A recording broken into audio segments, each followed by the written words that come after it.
Un, 2, 3.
All right, welcome to the Young Turks. Cenk Uygur, Anna Kasparian with you guys.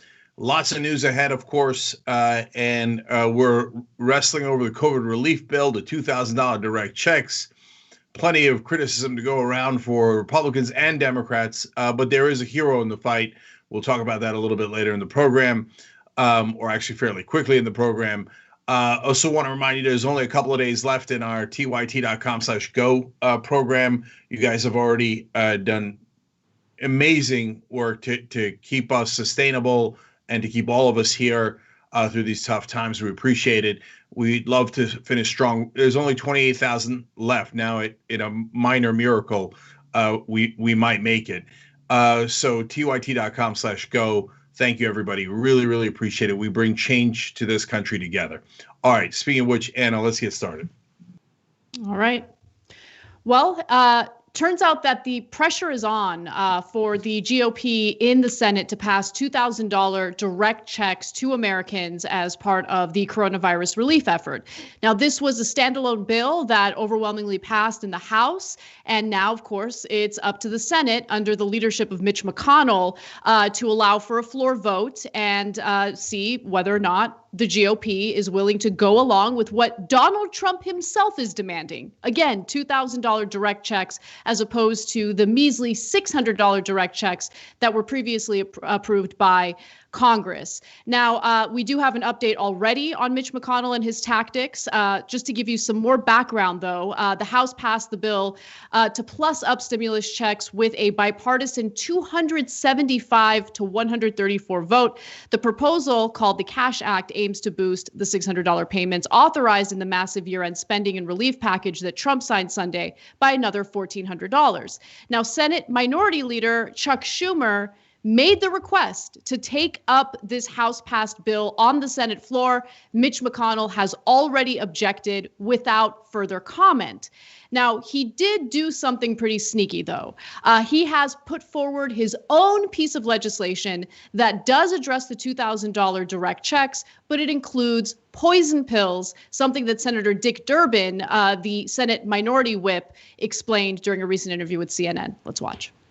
Now let's get down to the basics here. The bill that passed the House of Representatives guaranteed $2,000 per person. It's on the desk of Mitch McConnell, the Republican leader of the Senate. And what is he saying? I want to throw a few poison pills in there, see if I can discourage people from voting for this. Let me throw in a reform of the internet while we're at it here. Let's do some work here and investigate the last election. For goodness sake, stop looking for poison pills, Senator McConnell. Pass this right now. America needs it. And so what Mitch McConnell is doing here is he's including, a proposal to have some sort of committee to investigate unfounded claims of election fraud, something that Donald Trump demanded.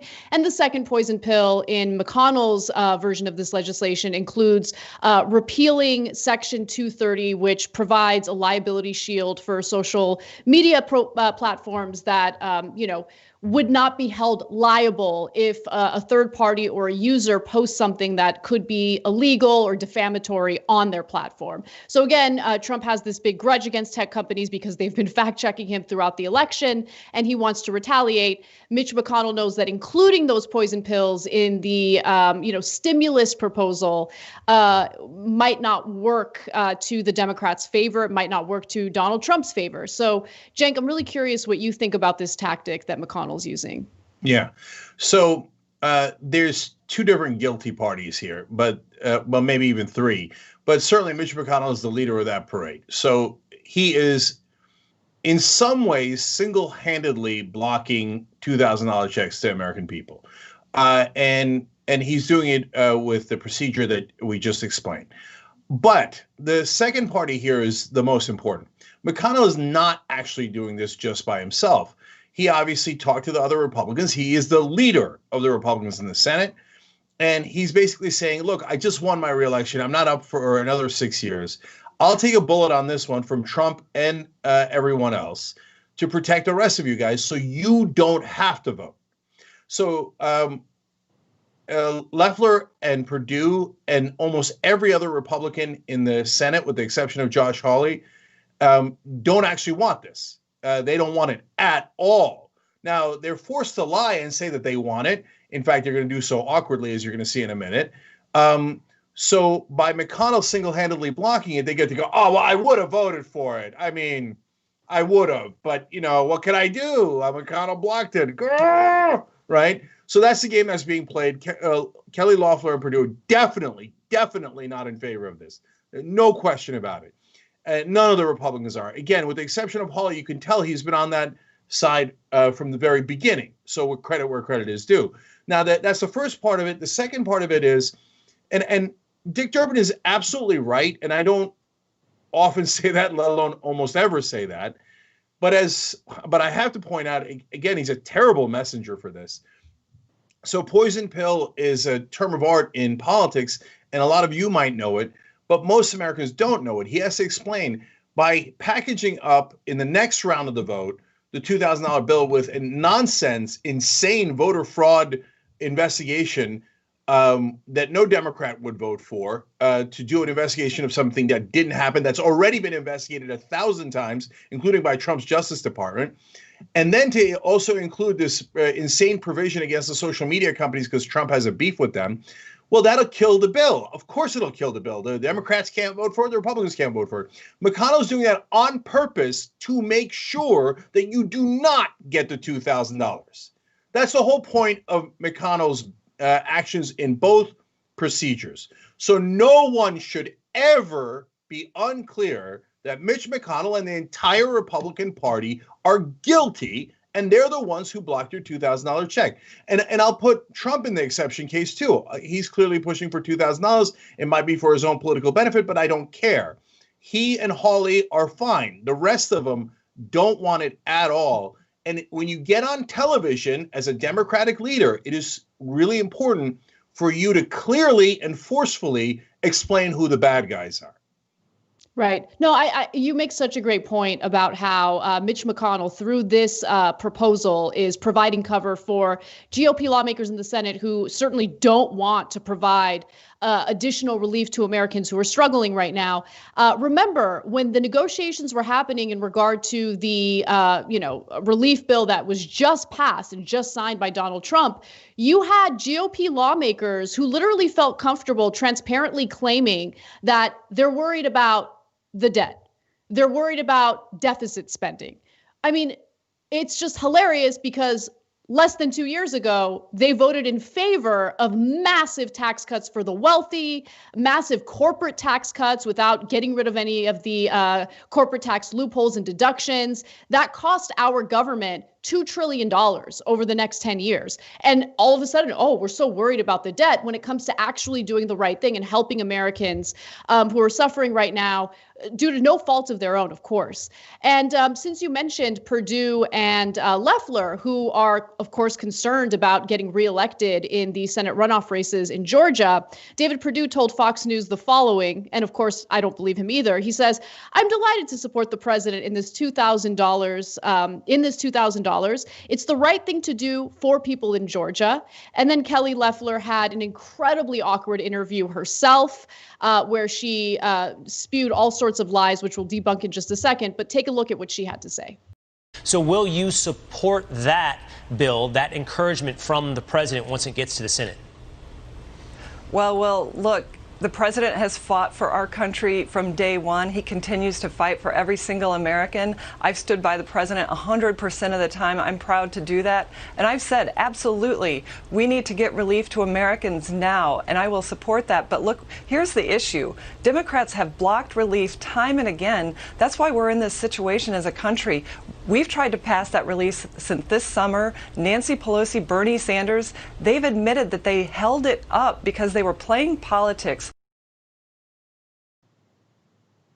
The only person who held up the HEROES Act, which passed literally months and months and months ago, was Mitch McConnell. The House had already passed a second round of relief for the pandemic. And what happened once it reached the Senate? Mitch McConnell blocked it, refused to vote on it. The bipartisan effort in the Senate was to propose a skinny version of that legislation, which of course didn't provide nearly enough help for Americans. One of the first proposals coming from this bipartisan group of senators was $500 billion, and it did not include direct checks to Americans. It did not include the robust unemployment benefits that people need right now, since so many people are still laid off due to closures and shutdowns. So she's just flat out lying, absolutely lying. The only person who has consistently held up relief to Americans has been Senate Majority Leader Mitch McConnell.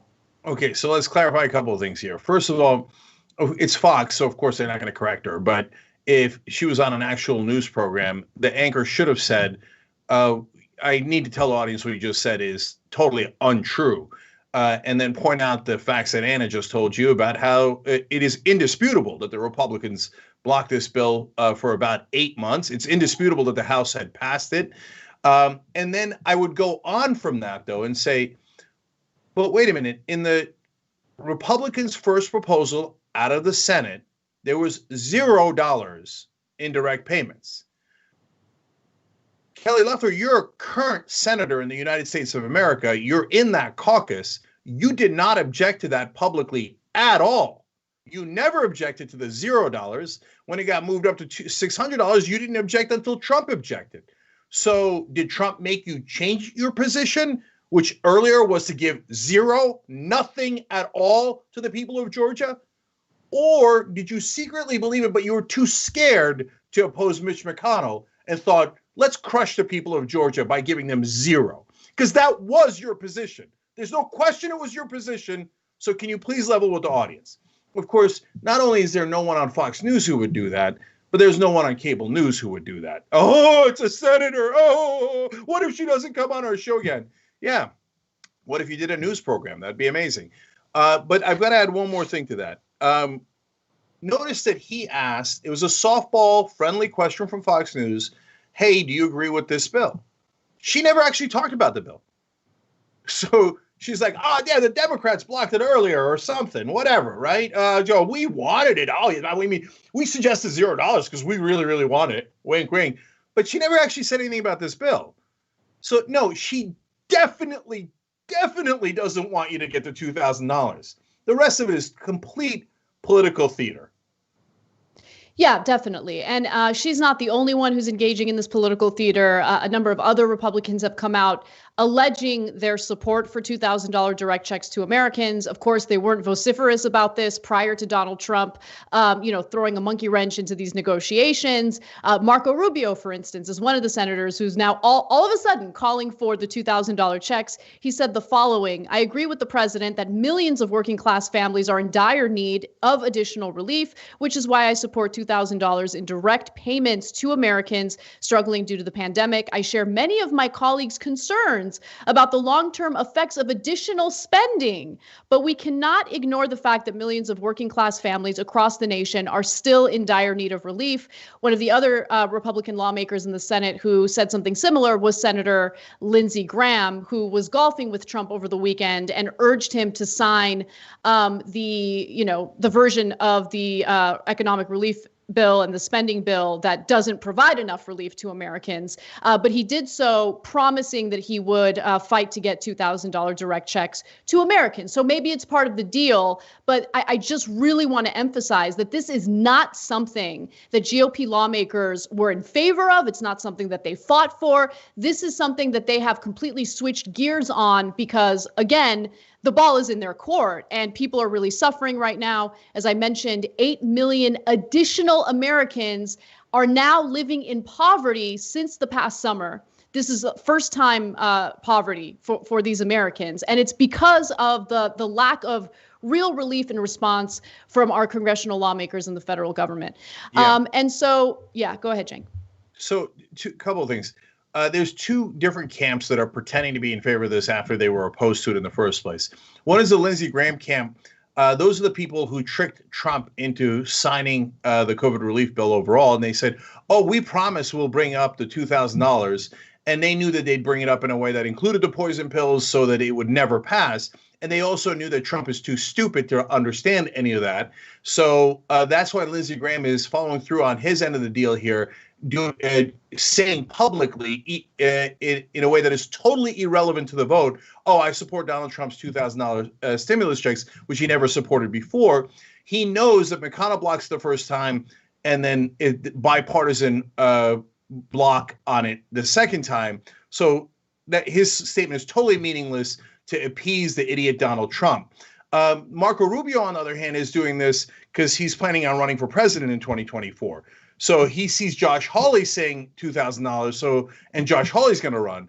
So he's like, oh, yeah, I meant $2,000 too. Before, Rubio was in favor of $0. So that's his political calculation.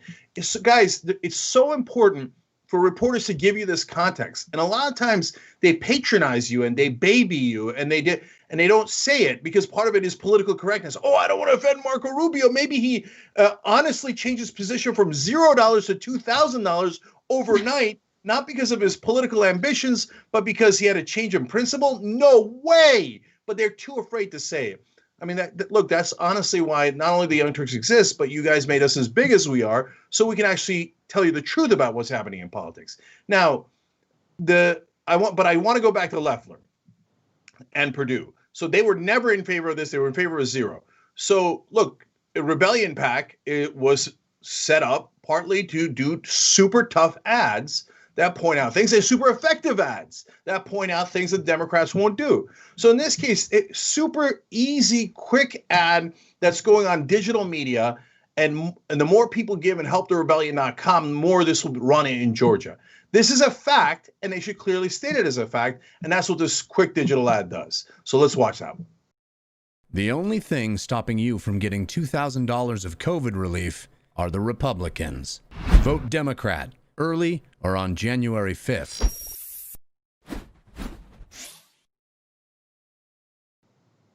So that's helptherebellion.com is one way to donate to that so it could run more in Georgia. GeorgiaRebellion.com works too. So look, guys, in this case, it is really, really that simple. And getting that message out has already begun to work. That's why Loeffler and Perdue are in a panic. If you vote for the Democratic senators, they will actually, I know it's unbelievable, but the Democrats are too far on the record now because they thought that McConnell was going to block it, and they're right about that. But if they win the Senate, now they got to deliver. You will get the $2,000 check if you vote for those two people. If you vote for the Republicans, you definitely will not get it. There's never been an election that's clearer than this. I mean, it affects you. By the way, you got a family of 4. You get 4 checks. And look, if it's just a matter of giving away money like the Republicans always do to their rich donors, I'd be against it. But in this case, people actually need it. It's a crisis, and it's the right thing to do. So it works for the voters, and it works as policy. So that's why Rebellion PAC is running that ad as much as humanly possible all over digital media in Georgia. Well, I mean, as GOP lawmakers suddenly change their minds on, whether they support the $2,000 direct checks to Americans or not, purely based on politics, there are wonderful progressives in Congress who have fought for the right thing from the very beginning. When we come back from the break, I'll tell you how Bernie Sanders proposes to fight back against Mitch McConnell and how it might just work. Don't miss it. We'll be right back.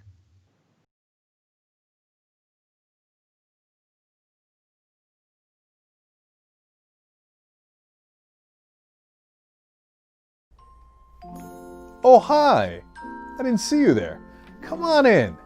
So I read all your letters with your Christmas wishes, and this year for Christmas, I've decided that the nice and the naughty will all get their Christmas gift wish, the gift of TYT.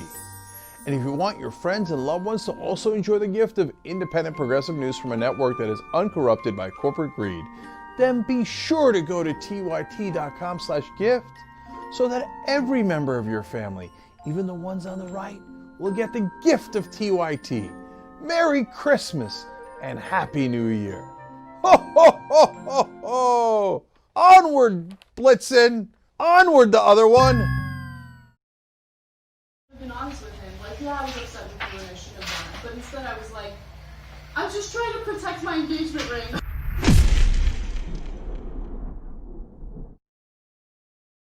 Hey, Georgia, we're not done yet.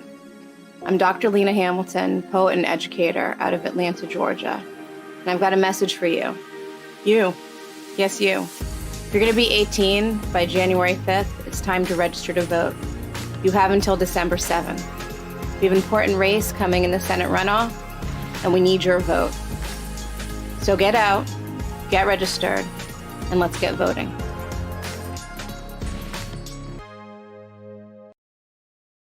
Time to thank the folks that make Young Turks possible. That's you guys, folks who've given at tyt.com/go. Chris from Pennsylvania, $250. You get the Press On t-shirt. Anthony from California, $27. Edgardo from California, $15. David from Virginia, $250. You also get the Press On t-shirt. And Donald from Maryland, $15. You guys give us hope. Thank you for all that you've done through tyt.com/go.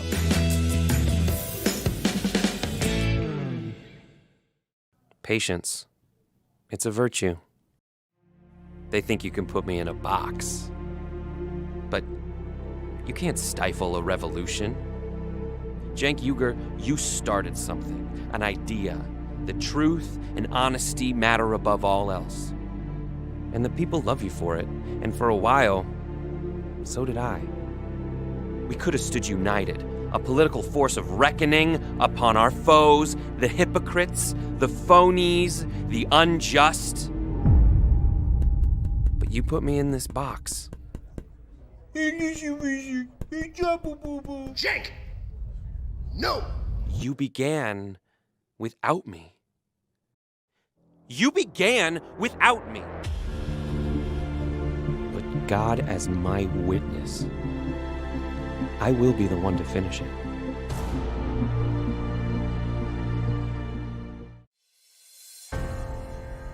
That 300 million is a pretty good number, Well, that's the size of the U.S. population. You know what our next target is? The size of the entire world. We just crossed 5 billion views on YouTube. I mean, imagine 10 years ago thinking, one day. We looked at you like, are you nuts? Young Turks has just passed another milestone. 15 billion views. Damn. Do you know what we do online these days? Everything. You know that. You're watching the show online. You do your banking, credit cards, passwords, all online. So do you need to be safe? Of course! It's not an option. PureVPN helps protect you online, and they actually do it for up to 10 devices, which is great. And they've got deals right now. That's why I like this sponsor. I want you to go check it out. tyt.com/purevpn. Make sure you protect yourself online. It's really important. tyt.com/purevpn.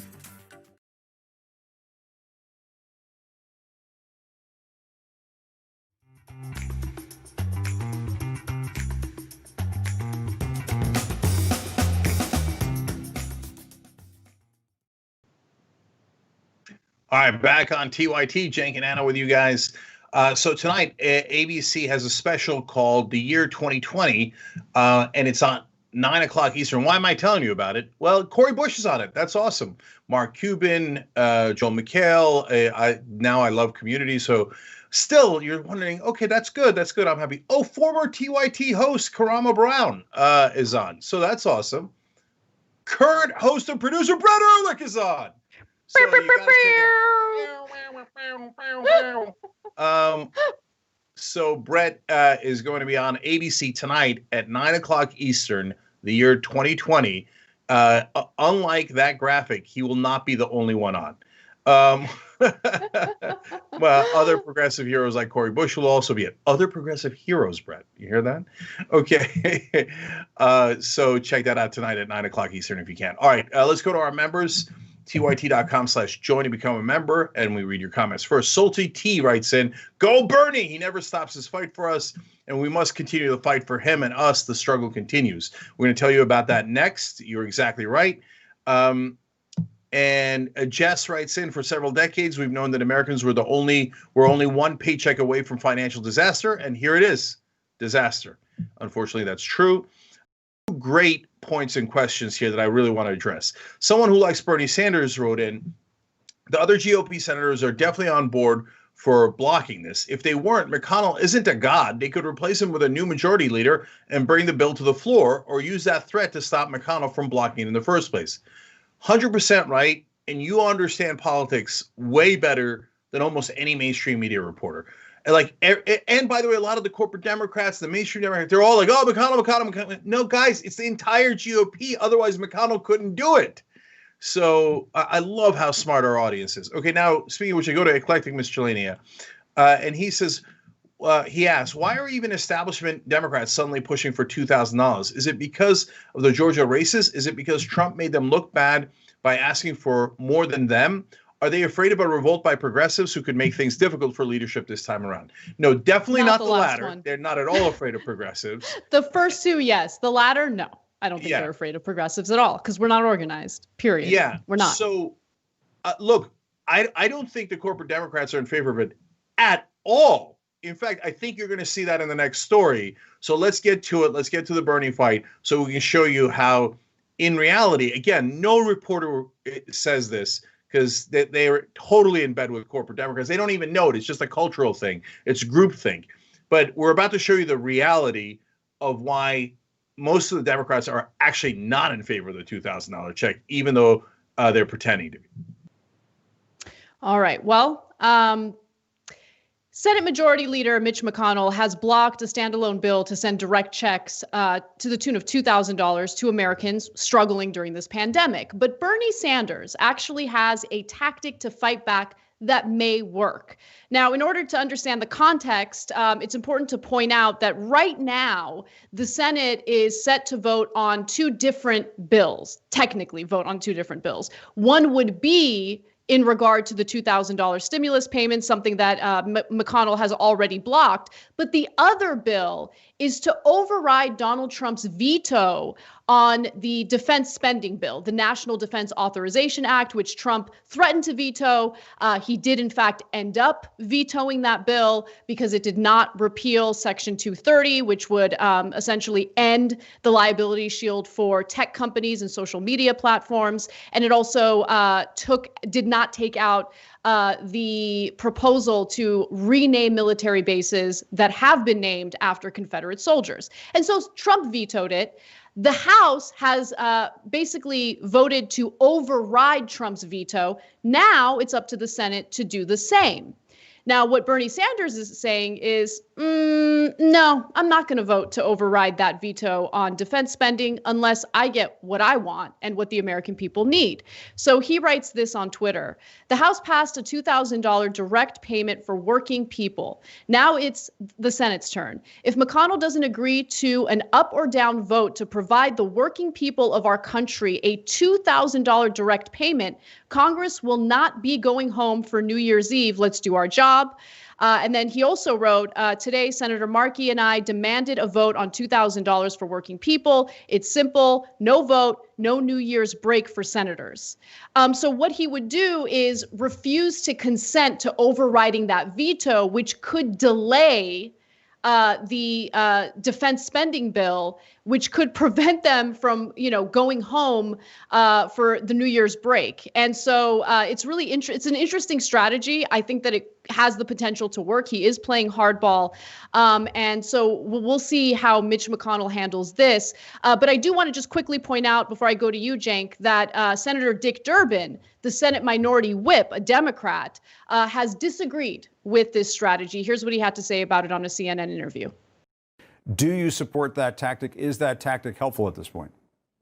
I don't want to use this defense bill for the national security and for the men and women in uniform as part of this strategy. It is going to pass.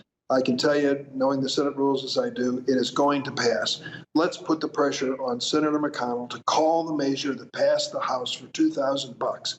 It got a bipartisan roll call there. I think it's got enough votes to pass here. We'll never know till we try. So I'd say to Bernie, I'm with you on the goal of $2,000. Let's not do it at the expense of the Department of Defense. Yeah, they're just so pathetic, as always. So let me break down the different layers of this. So first of all, he's like, but not at the expense of the Department of Defense. Our troops, our men and women in uniform. Okay, Dick Durbin, those are Republican talking points. very, very, very, very, very, very little of the defense bill actually goes towards the troops. The troops make $19,000 a year when they first come in. They make almost no money. I just interviewed Ken Klippenstein from The Nation earlier today, where he explained that the troops have to pay for their own COVID tests. The money's not going to them. The money's going to the defense contractors who finance not just the Republican Party, but Dick Durbin and the Democratic Party. So when Bernie says, let's block this vote so that we can get the $2,000 checks, you wouldn't be blocking the defense bill overall, although I think I would love to block it, right? But he's saying that's an opportunity to delay it until we get the $2,000 check. I can't imagine a better place to block a vote, okay? So when you block the defense bill, it doesn't hurt innocent people who were going to get unemployment checks, who were going to get the direct relief checks. It doesn't hurt any of that. It only potentially delays payments to Raytheon and Lockheed Martin, Boeing, etc. So Dick Durbin, acting like a 1,000% Republican there, going, oh, no, the troops. Bernie's hurting the troops, right? Hey, Bernie, I agree with your goal. Let's do it another way. Okay, I'm open to different strategies and doing it a different way. So what's your way, Dick Durbin? Oh, you don't have a way. Oh, let's try to pressure Mitch McConnell to have a clean vote.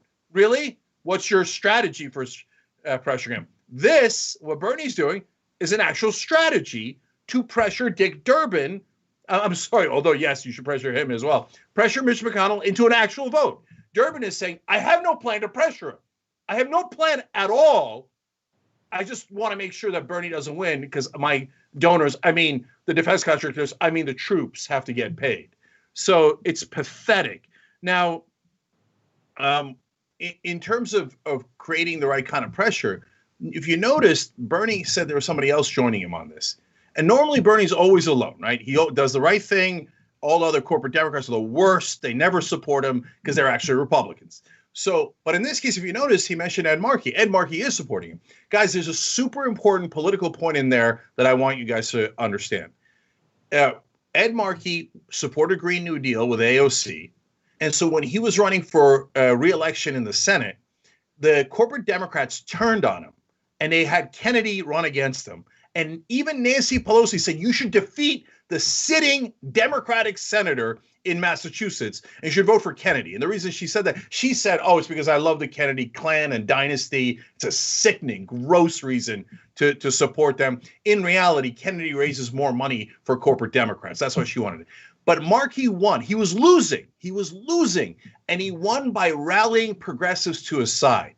Since progressives delivered for Markey, now Markey's solidly in the progressive camp going, yeah, Bernie, what do you need?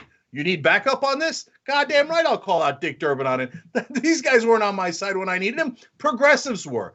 And now our alliance grows. So Bernie is being super smart and strategic here, and it's exactly the right thing. One more thing.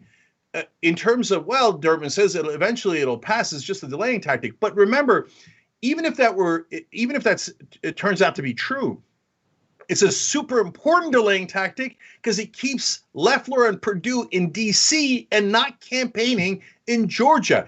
Every Democrat, especially Durbin, should be in favor of that. But he desperately doesn't want those $2,000 to go to the Americans. And he desperately wants the defense contractors to get all their money exactly when they want it and demand it. So you understand that the last layer of that is that Democratic leadership actually doesn't want you to get the $2,000 checks.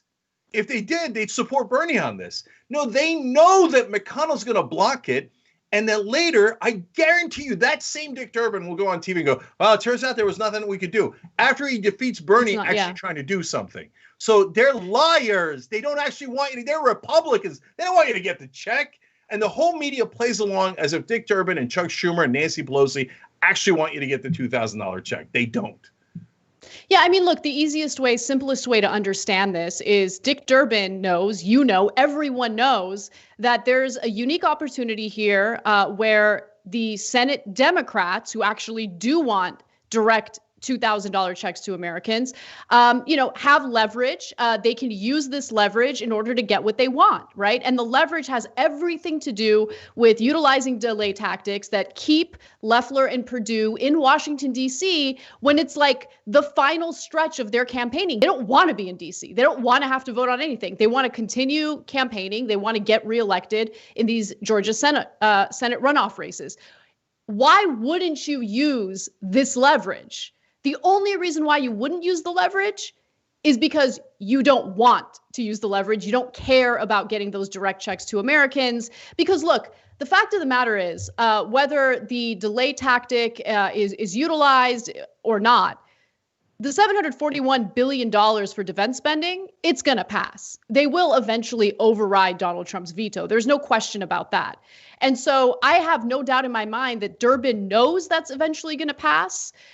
So what's the big deal? Why is he so concerned about delaying it a little bit, especially when you know that delay could give you leverage in getting Americans the relief that they desperately need? He doesn't want it. And I think you're absolutely right about that, Cenk. All right. I do want to, do you have anything else for the story or should we move on? Okay, cool. So I do want to move on to a video that is pretty infuriating, and it gives you a sense of, the type of people who influence Democratic administrations to do the wrong things in providing relief to Americans. So former U.S. Treasury Secretary Larry Summers recently had an interview with Bloomberg, and during this interview, he had some pretty strong statements against providing $2,000 direct checks to Americans. He's worried that it might overheat the market. Let's watch.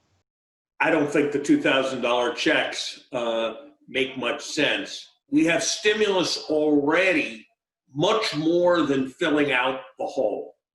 And given that lots of the hole is from the fact not that people don't want to spend, but that they can't spend because they can't take a flight or they can't go to a restaurant, I don't necessarily think that the priority should be on promoting consumer spending beyond where we are now.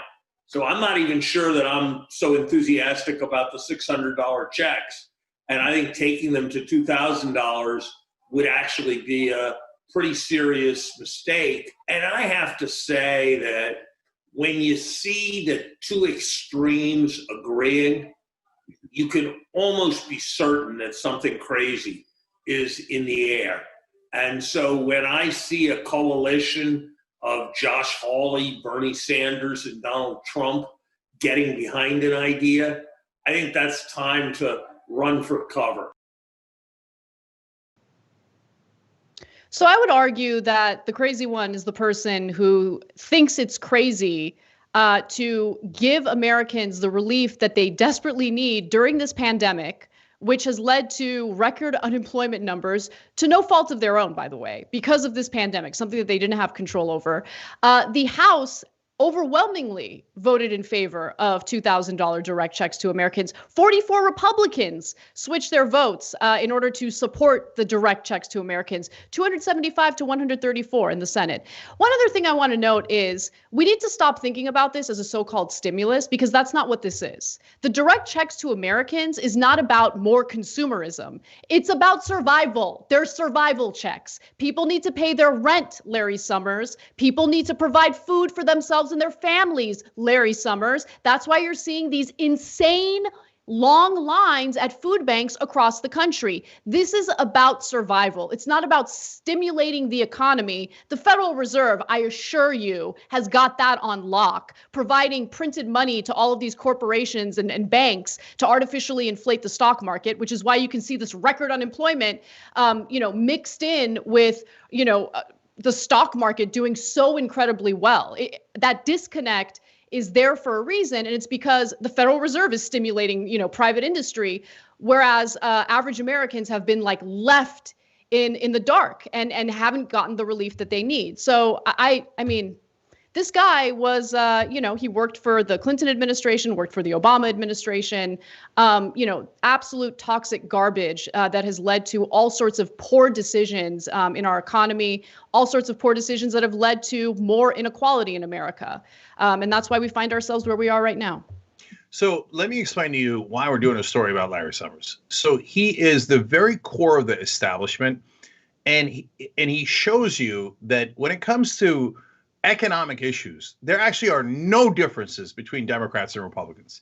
So first of all, how can I say that? Well, I mean, Larry Summers was not only the chief economist at the World Bank, but he was Treasury Secretary under Bill Clinton, and he was the director of the National Economic Council under Obama. He was arguably the most important person in economic circles in the both Clinton and Obama years. 16 years, basically, this guy was in charge. And he was, as I just told you, also at the World Bank. He is the epicenter of the establishment. And what does he say? He says, I don't even know if we need the $600 checks. What did Mitch McConnell say? I don't know that we even need the $600 checks. He agrees in this issue and on most economic issues 100% with Mitch McConnell. That is the guy who was the lead for both Obama and Clinton years in their administrations. He is a Republican on economic issues. I don't know and I don't care what he thinks about social issues. His job is economics, and his job is to funnel as much money into multinational corporations from your pocket as he can possibly do and help you as little as possible. So where's my evidence? Well, here it is right here in this case, let alone, by the way, dozens of times that we covered him under the Obama and Clinton years. So, or at least under the Obama years, and I covered him earlier during the Clinton years. So he says, we might overheat the economy. Well, first of all, I know a thing or two about the economy. I'd be curious to see what his argument is. I'm not closed-minded about it. Okay, what would be the downside? Like, are you really, you think this economy is doing so amazing that we might overheat it? If you're talking about the stock market and all of your buddies on Wall Street, maybe you're right, and I'd be interested to hear that argument. I don't even know what the downside would be of, quote-unquote, overheating the market in any way. But is the market overheated for actual Americans? Well, that's a joke. That's a joke. People are about to get thrown out of their homes. They don't have any money. Their back rent is through the roof. We're overheating the market for Americans now. But now, let's talk about what Larry Summers was in favor of earlier. Like everyone else in Washington, he didn't mind the first bill that sent trillions, not millions, not billions, trillions of dollars to multinational corporations. Then we were not overheating the economy when it went straight into the pocket of the people who hire him now, who pay him now, who've always been that he's been in the back pocket of. But when it comes to helping you, we're overheating the market. I don't want, nah. All my buddies already got trillions. I don't even want you to get 600. And then lastly, the extremes. He says, if the extremes agree, then you know that we've got problems. No, you know what the extreme is? The middle, the so-called middle, the middle of Washington, not the middle of the country. Corporate Democrats and corporate Republicans have been screwing us for decades. And by the way, the other people involved in that unholy alliance is the corporate media. So the guy interviewing him, every person who's ever interviewed Larry Summers in corporate media. Oh, bipartisanship. So great, Larry Summers. Oh, tell us about how extreme Bernie Sanders is. So extreme the way he wants to help Americans. Tell us how great your proposal is. Oh, don't worry. I won't let the audience in on the fact that you're getting paid to say all this. I won't let the audience in on the fact that you were totally okay with trillions going to those corporations. And so the whole thing is kabuki theater. It's not Democrats versus Republicans. It's both of them versus us. And also cable news is on their side. It is definitely not on the side of the people. When we come back from the break, we'll tell you how, some bosses believe that taking bets on whether you're going to get sick and die from coronavirus isn't meant to be cruel. It's just meant to boost morale. Who said this? And what are the details to that story? I'll give you that and more when we come back.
All right.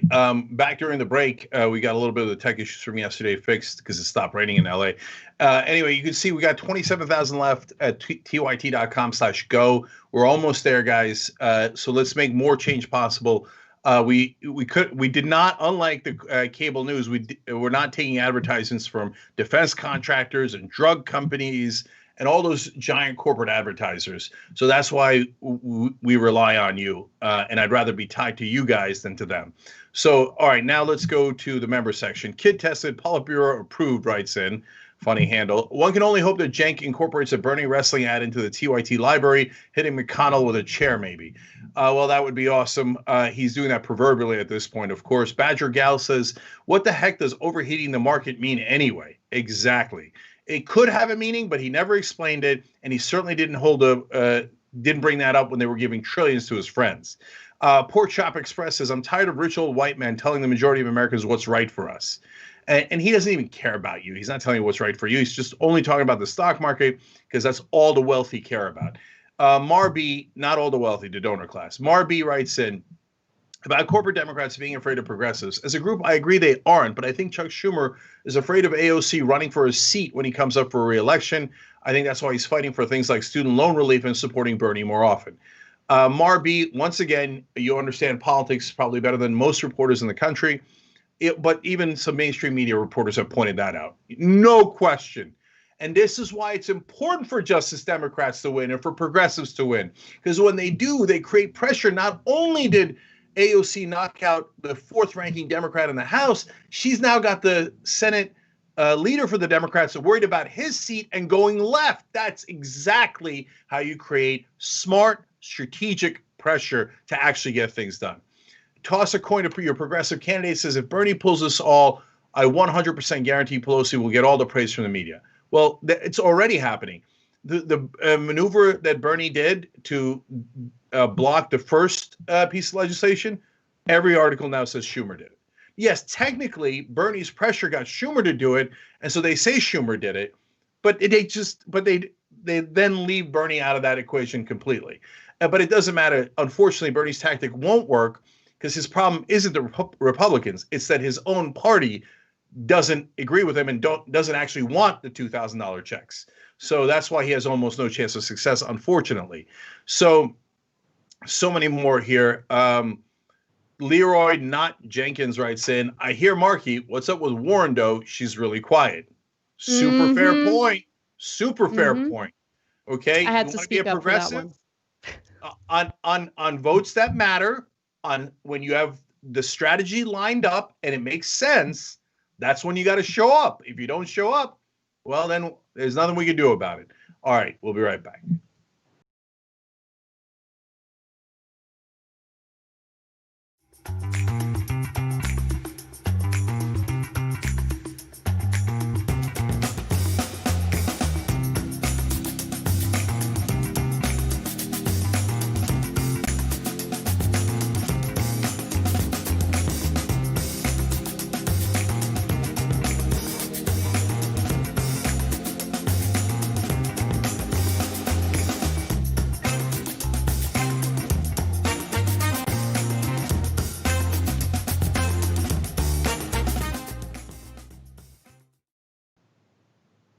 Back on TYT, Cenk and Anna with you guys. Lots more. Anna, take it away. All right. Well, earlier we shared a story involving the Waterloo Tyson meatpacking plant and how it's facing wrongful death lawsuits from the family members of employees who died as a result of contracting coronavirus. Well, 7 managers at that plant have been fired, and one of them is speaking out because he thinks it's important for everyone to know that they're not bad people. They're actually great people who are just trying to make the work environment fun, especially when they were taking bets on how many of their employees would get sick by contracting coronavirus. So former Tyson manager Don Merschbrock said managers conducted the office pool last spring within minutes following mass testing of the plant's roughly 2,800 workers. County officials said last May that more than 1,000 workers tested positive for the virus, which hospitalized several and killed at least 6. Now, the family members of 4 of the employees who had died are, suing in wrongful death suits. And Mershbrock says, no, I mean, we're not bad people. We're just trying to boost morale. This is his exact quote. He tells the Associated Press, it was a group of exhausted supervisors that had worked so hard and so smart to solve many unsolvable problems. It was simply something fun, kind of a morale boost for having put forth an incredible effort. There was never any malicious intent. It was never meant to disparage anyone. And just to give you some more details on what this pool entailed, again, it was a pool among managers at this meatpacking plant in Waterloo, Iowa. The office pool involved roughly $50 in cash, which went to the winner who picked the correct percentage of workers testing positive for the virus. He also added that those involved didn't believe the pool violated company policy and that the plant's positivity rate would be lower than the community rate due to their mitigation efforts. So let me just quickly mention what the mitigation efforts were. Based on the allegations in these lawsuits, there were none. The employees are alleging that they were told by their employers to ignore any symptoms that they may have as a result of contracting coronavirus. They were pressured to continue working, and they were, of course, packed into tight quarters as they were working with no social distancing. And again, the allegations include the fact that they didn't provide protective gear like masks to prevent contracting the virus. So those are the mitigation efforts that this former manager who's been fired from Tyson wants to point to. So, guys, I don't want you to miss something really important in this story, which is Tyson trying to whitewash what's happening here by blaming the managers. So it doesn't mean the managers weren't guilty. And I mean, I don't mean that in a legal sense. I just mean it in a sense of moral culpability. No, you should not bet on how many of your workers are going to get sick.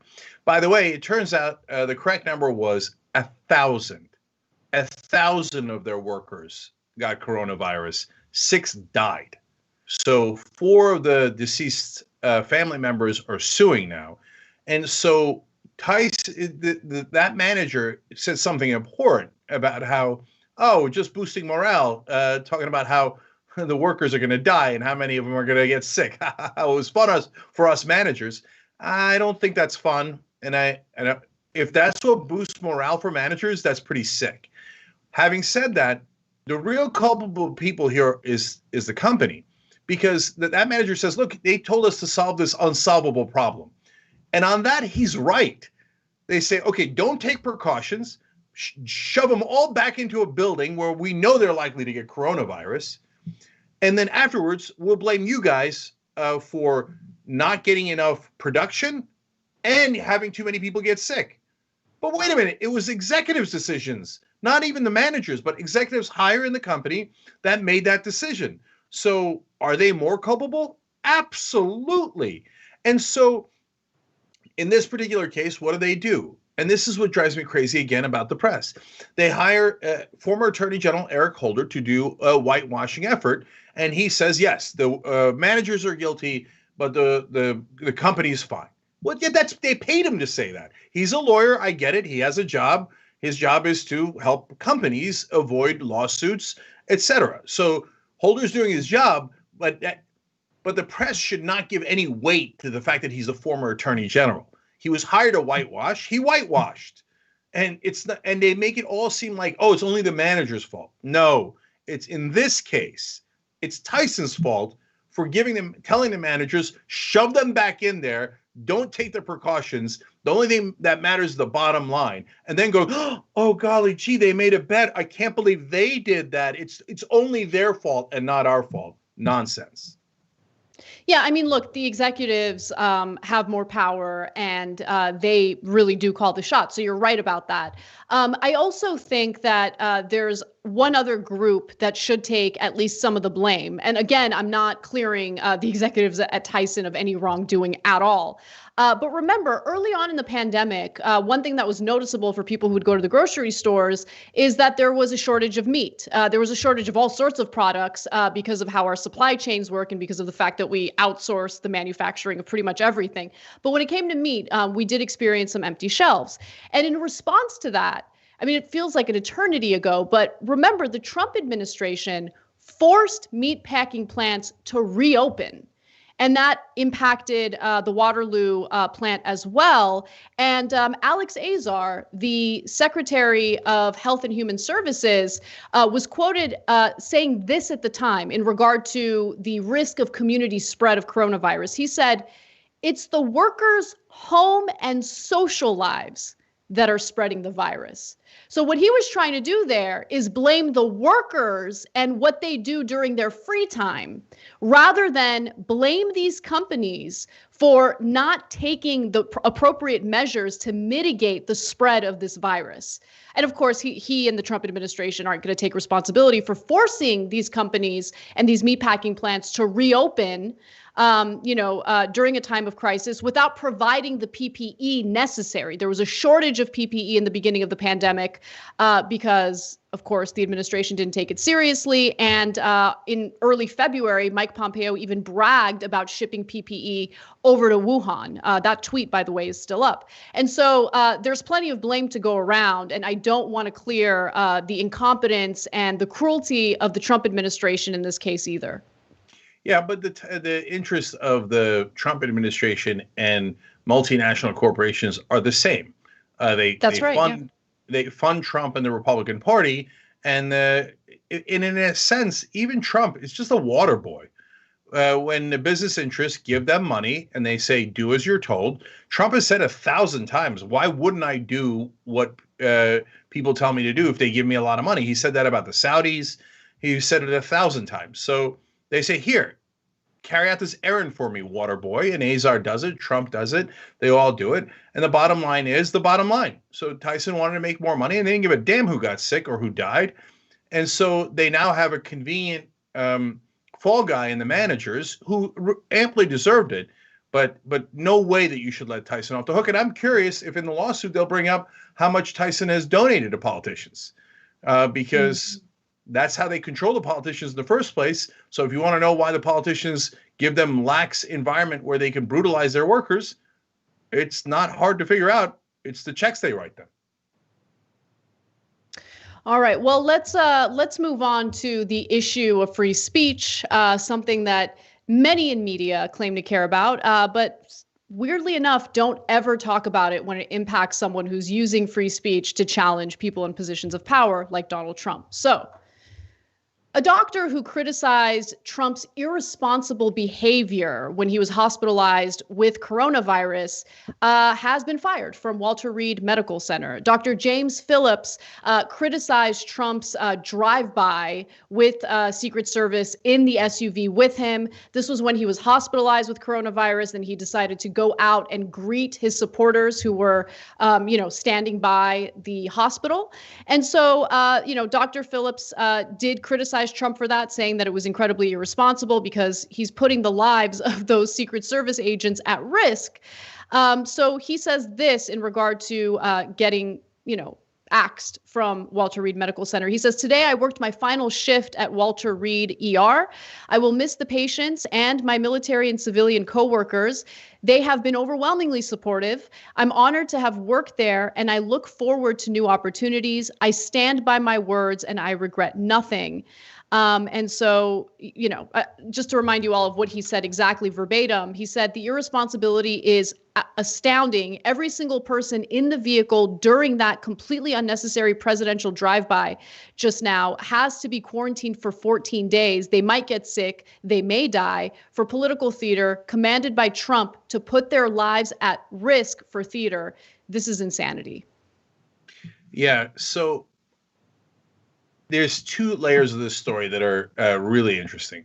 So the first one is, as usual, petty grievances by Donald Trump leads to firing people because he has the thinnest skin in the world. This is, again, how dictators act. Oh, you have offended the ego of the dear leader, so we don't care how great a doctor you are. And by every account, he's an excellent doctor. Who cares? By the way, that's Walter Reed. Oh, treating our veterans with great care, fire him. Who cares? He offended the dear leader. So, as Anna pointed out, the right wing who says, "Oh, cancel culture. I can't believe that they'd cancel people based on what they said.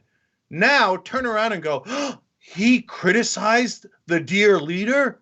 That's a cancel him, fire him right away. Get him out of here. Get him out of here. I don't ever want anyone saying anything against our beloved leader. First Amendment is nonsense. We hate the First Amendment. Fire anyone who disagrees with Trump. Right-wingers, you support actions like this. You're pathetic.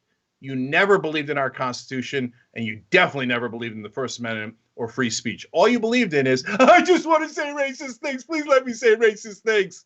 Okay, let's just keep it real. So now the second part of it is this great quote that the medical center gave. So NPR has it, and I want to read it to you guys. The medical center, quote, provides requirements for contract employees to the contract agency. The contract agency then works together with contract employees to determine individual schedules. Here it comes. There was no decision made by anyone at Walter Reed National Military Medical Center to remove Dr. Phillips from the schedule. He just got removed magically, apparently. Nobody actually made the decision. It is just when the schedule came out. Oh, look at that. He's not on it.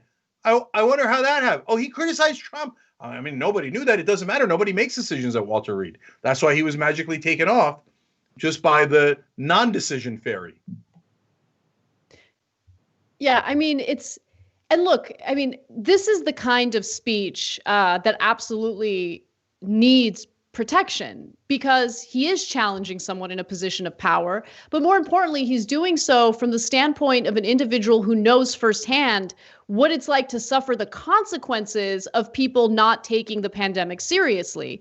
We're talking about healthcare workers who haven't gotten a single break since the beginning of this pandemic because people haven't taken it seriously. People refuse to wear masks.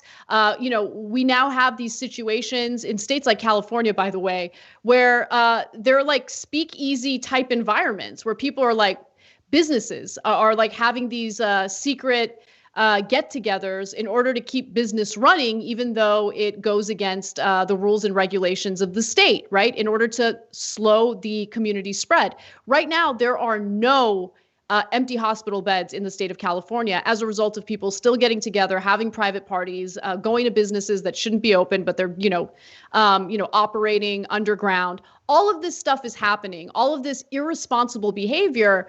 And it's important for someone in the healthcare industry, someone who knows firsthand what it's like to experience such a giant influx of coronavirus patients, to speak out and call Donald Trump out for what he did in putting those people's lives, the secret security agents in the car, putting their lives in danger.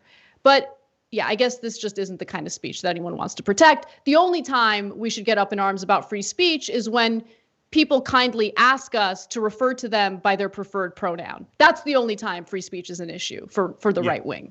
And I want to give the last word to one of our members. Mr. Lumberg wrote in, like China, we now fire doctors for keeping it real. Yeah, America, SMDH. And that's right. Ironically, Trump has turned us into what he would call communist China. They fired doctors in the beginning for telling people about coronavirus. And now Trump is firing them for correctly stating that the Secret Service guys could get sick in that car and you're endangering their lives and you shouldn't do it. He's like, that is correct, but it is not politically correct. If you're factually correct, medically correct is irrelevant if you're a doctor treating our veterans. The only thing that matters is if you're politically correct, and we agree with the Chinese Communist government that you should fire anyone who criticizes the leader. That's disgusting. That doesn't make America great again. It doesn't even make America America. When we come back, we'll share a story that shows that maybe Biden isn't as persuasive toward the Republicans as he thought he was. We'll share the details of that and more when we return.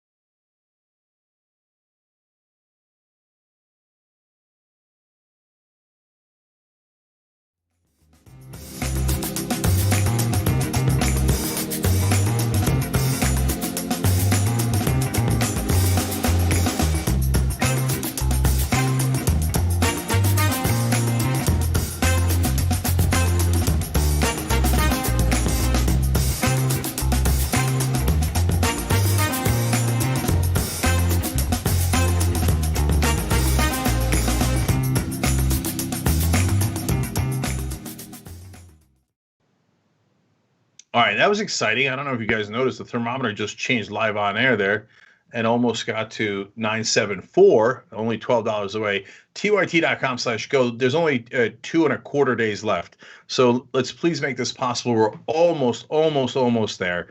And you guys sustain us. All right. I want to go to some of our audience now. Hojo Mojo says, if trickle-down economics worked, Amazon employees would make $22 an hour plus full benefits. Yes, it's never. Anyone who talks about trickle-down economics in a serious way is not a journalist and is not a Democrat. It's just a Republican trick, and it should be called that by every reporter. Greg asked a good question. Did Summers have any issues with companies taking bailouts, buying their own stocks, and quote-unquote overheating the stock market? And you'll be shocked to find out, Greg, no, he didn't. He thought that was a great way to overheat the stock market as long as it went to his friends. Occam's Taser says, I guess turning a meatpacking plant into the Hunger Games really promotes a positive and fun working environment. I just don't get the lack of proper PPE. Was that to make the pool more exciting? So I have an answer for that. And ironically, it's Occam's Taser. So, in all seriousness, it's because they wanted them to get back to the production lines immediately, and they didn't have the masks on them. So it wasn't to save the 5 cents on the mask. I imagine eventually they got them masks because it cost them more in the lawsuits. But in the beginning, they're like, I just don't care if they get sick. I don't care if they die. I don't want that production line to stop. We don't have the masks now, so just force them into the building. That's the decision that was made. It's unbelievable. Except, unfortunately, in America, it's totally believable. Mondo Libre say FEMA hoarded PPE, and they still have monopoly on N95s your everyday worker needs, according to OSHA, but OSHA has been invisible the last year or so. Of course, right? Chels the Progressive just signed up by hitting the join button below on YouTube. And Renee Leemore did, Blake London did, Chris D'Angelo did, and Brandy Bragg upgraded to Essential, so you'll be able to get the postgame today and every day. And if you're not watching on YouTube, that's tyt.com/join to join. Unless you're on Twitch, in which case the gifts are raining down. Dark Hawk, I noticed you earlier on the top 10 list for gifts, and now he just gifted 33 more subs. Percy has been with us for 8 months at tier 3. Progressive NCO, Scuba Steve, Hamby Plays Games. It says, let's go 2021. And Bully on VHS says, since you're killing it on Twitch, I want to see Cenk and Anna gaming. Well, we do from time to time. Anna was on there playing games a little while back. Mm-hmm. Brett, John, and so many of the others do. So make sure you're checking that out on twitch.tv/TYT. And remember, if you have Amazon Prime, it's free for you to be a subscriber on Twitch to us, but we still get the revenue, so it's a great win-win. Please take advantage of that, even if you don't normally watch on Twitch, twitch.tv/TYT.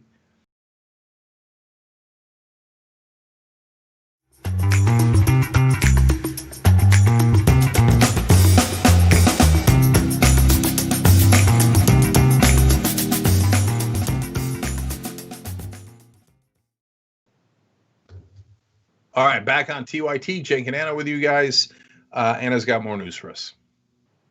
All right. Well, this is going to be a recurring topic on this show because I can't get enough of Joe Biden thinking that he has like this art of persuasion that he actually doesn't. So Joe Biden is getting increasingly frustrated with the federal agencies that are refusing to, I guess, accommodate a smooth transition from the Trump administration to the Biden administration, which is a fascinating thing to complain about because it's Joe Biden who believes that he's persuasive enough to convince Republicans to work with him on bold policy proposals.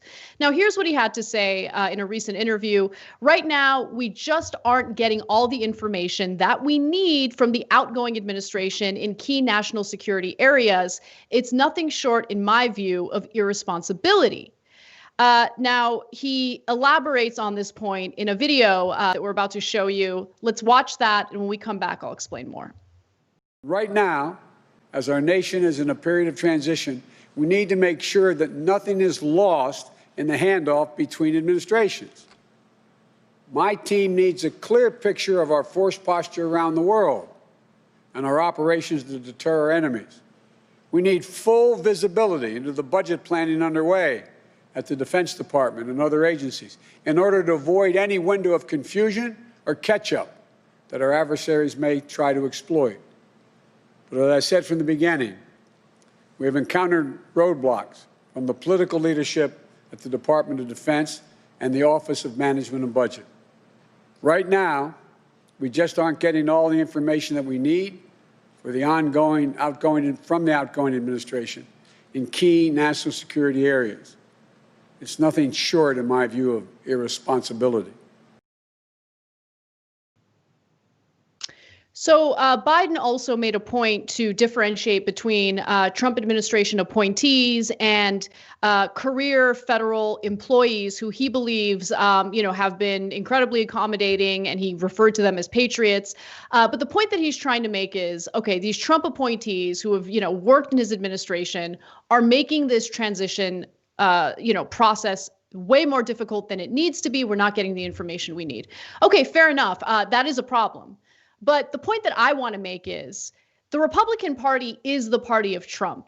When you look at, how Republican congressional lawmakers have been behaving under Trump, they have enabled him. They're not speaking out against the obstruction that's taking place right now in the transition process. They're not defending Joe Biden. If anything, they've enabled Donald Trump's behavior over and over again. So how is it that Joe Biden genuinely believes that simply by being a good, kind, honest person, he's going to convince the Republican Party to work with him? He's going to persuade them to work with him on policies that we absolutely need to get passed. And I want to remind you of what he told the New York Times. This is a story we shared with you earlier this week. He said, quote, "My leverage is every senior Republican knows I've never once ever misled them. I'll never publicly embarrass them." That was his statement. And so he genuinely thinks, Cenk, that he can work with Republicans, even as in this very moment, he's dealing with this obstruction in the transition process right from the jump. He can't persuade them to do the right thing because they don't care to do the right thing. They don't care about honesty or being a good person. They care about sheer power, and they're going to flex every time they can do it. And they're doing that right now with this transition. Well, there's two sides of this story. One is what Anna's pointing out here. What happened, Joe? I thought you could just get them to work with you. Were you not able to persuade them? How about the 126 Republicans that wrote into the Supreme Court saying that they should toss out your victory, just burn the votes in Georgia, Pennsylvania, Wisconsin, and Arizona. Just don't count them and make Trump the president illegally. How about those guys? You think you could work with them? Absurd.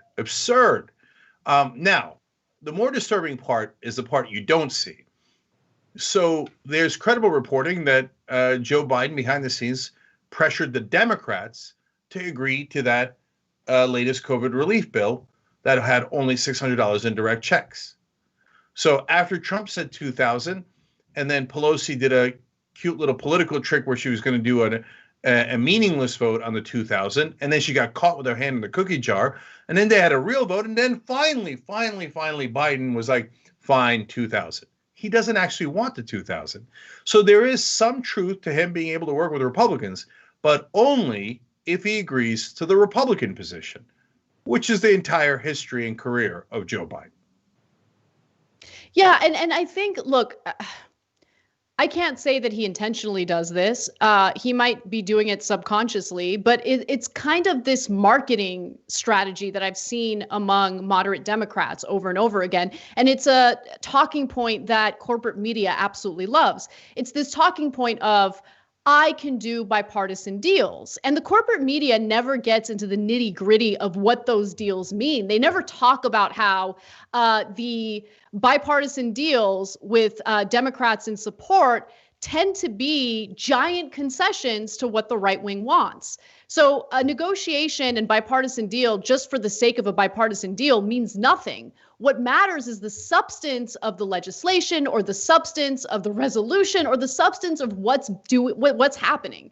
And, again, like interview after interview. I watched one with Mark Warner a few weeks ago, where Mark Warner's bragging about doing some sort of bipartisan deal with congressional Republicans. And it was awful. I believe it was about the coronavirus relief package, but CNN loved it. And the reason why they love it is because they want to live in this fantasy world where both parties can really do the hard work and meet in the middle. The problem is they rarely meet in the middle. If anything, they consistently pass legislation that is pro-corporate, corporate-friendly, and does not do anything to protect workers' rights or increase wages or do things that would actually benefit the lives and livelihood of average Americans.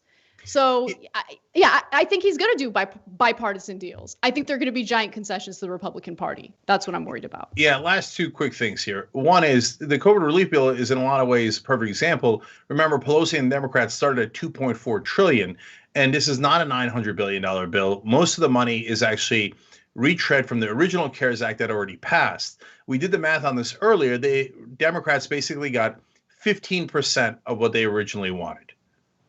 That is not meeting halfway. Not 50, 15, 1-5. No, that's getting your ass handed to you. And apparently Biden behind the scenes was like, great, I was looking for my ass. Let's take it. So, and that's honestly all of Biden forever and ever and ever. And in terms of the corporate media, I could show you by definition that they're not good at their jobs. Have you ever seen any of them ever ask, yes, Senator, but what's in the bipartisan deal? You say it's great, but just because you reached a deal doesn't mean that it's great. It depends on what's in it.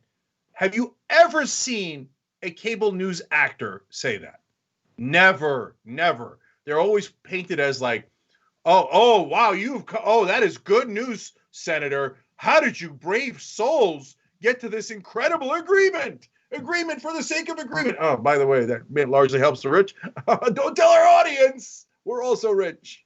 So that's how cable news basically works. That's right. So we're going to get 4 years of that, but don't worry, we'll debunk the talking points of the narratives coming from corporate news during the next 4 years. Why don't we take a break? Because when we come back, we're actually going to switch gears a little bit and share the latest installment of racial profiling that took place, a viral video featuring a woman accusing an innocent Black teenager of doing something he didn't do. And later in the show, we'll also share some interesting testimony coming from a former Turning Point USA employee who's concerned about the organization engaging in what he believes is money laundering. We have that and more when we return.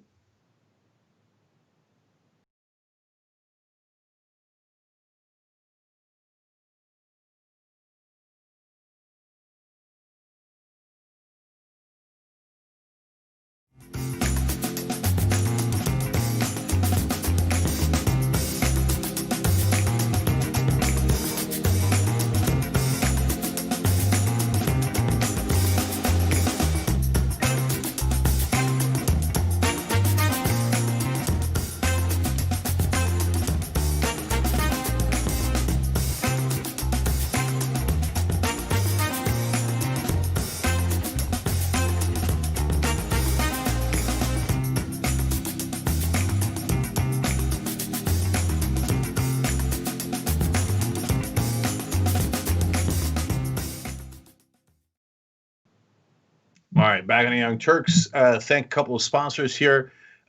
Keep your computer clean so people can't find out what websites you're going to or steal your credit card information, etc., by using a VPN. Pure VPN is our sponsor, and they've helped us through these tough times as well. They're a good company. They're giving you 88% off for 5 years. So tyt.com/purevpn. So check them out. You guys, I think a lot of you by now know Too Strong Coffee, excellent progressive coffee, gives money to Rebellion PAC, Just Democrats. That's insane for a company to do that. No other company does that. And they're like, but Too Strong Coffee does. So TooStrongCoffee.com/TYT. Okay. So go check that out. Make sure you use /TYT so TYT gets the credit for it. And it's also delicious. Okay. Now, let's go to Twitch. Here, Trimu Batiki gave 1,200 bits. That's amazing.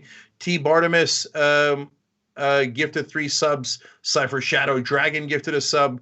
And these are all members. Carbon 13, new with Prime, so that's awesome. Alyssa's son, 6 months. Thank you. Hype Train, choo choo. Oh my God, are we in the middle of a hype train? Is that what's happening? Because I'm ready to get on board. Is there a Venga train as well as a Venga bus that's coming? Anyway, you're Rose, such a dork. I totally agree. Anyway. Is there a dork bus coming? Because I'm ready to get on board. Oh, you're already on it, Cenk. You're already on it. Don't worry. Yeah, I'm on a lot of buses. Anyway, Rose Alba, 5 months with us. Sarah Grace, Ford Prefect. I love this one. Not only with us for 5 months, but saying, I got to wear my "You're Fired" shirt to the White House grounds this week. Is that what a snarky leftist would do? I guess. I love it. Get your Fired shirts at shoptyt.com. On YouTube Super Chat, Larry Summers and his ideology is exactly why we have Donald J. Trump as president. Booyah. Ryan, you're exactly right. And it's those neoliberals that got us the Trumps of the world. And J.R. Alfrian writes in, love TYT, love you, Anna and Cenk. JR, we love you right back. Thank you so much for contributing. And Roseanne Vita, Gamer Girl Dragon, Victoria Cannon, Bex, and Jesslyn Jackson all just joined by hitting the join button below on YouTube. It's right there. It's right under the video. It's so easy. You could also upgrade there. We got a great post game coming up for you guys in a little bit. At the essentials level and higher, you get the post games. And let me squeeze in here. LMG15 did our homework for us and says, according to Open Secrets, Tyson spent $1.3 million in lobbying in 2019. Of course! And gave $183,500 in contributions. So that's how our politicians get bought.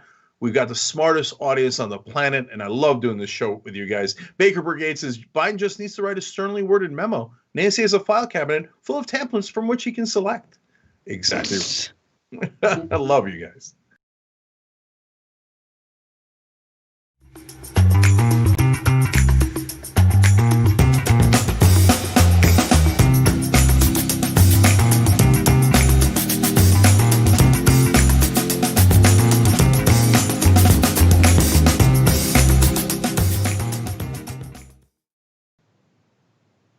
All right, back on TYT. Cenk and Anna with you guys. Anna, take it away. All right. Well, a woman falsely accused a black teenager of stealing her iPhone in the lobby of the Arlo Soho, which is a fancy boutique hotel in New York. Now, the teen was staying there with his father, who actually happens to be a Grammy-winning jazz musician. His name is Kian Harold. And he was actually filming this interaction as it was going down.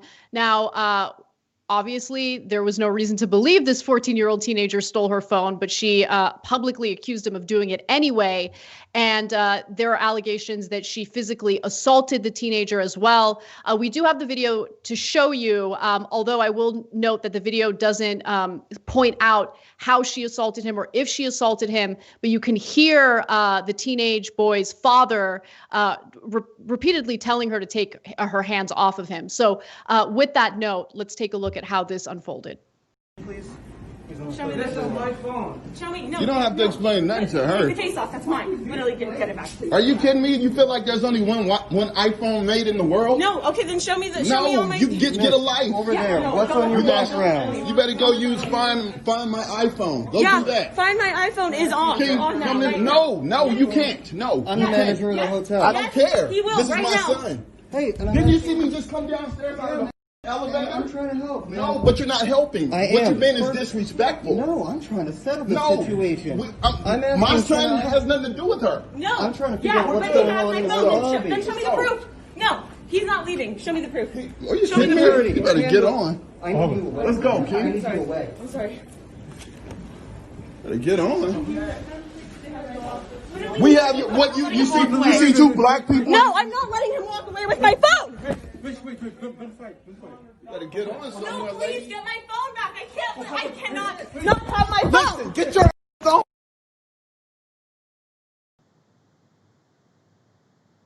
So the teenage boy's father, posted that video on social media along with this caption. I want to read you an excerpt from it.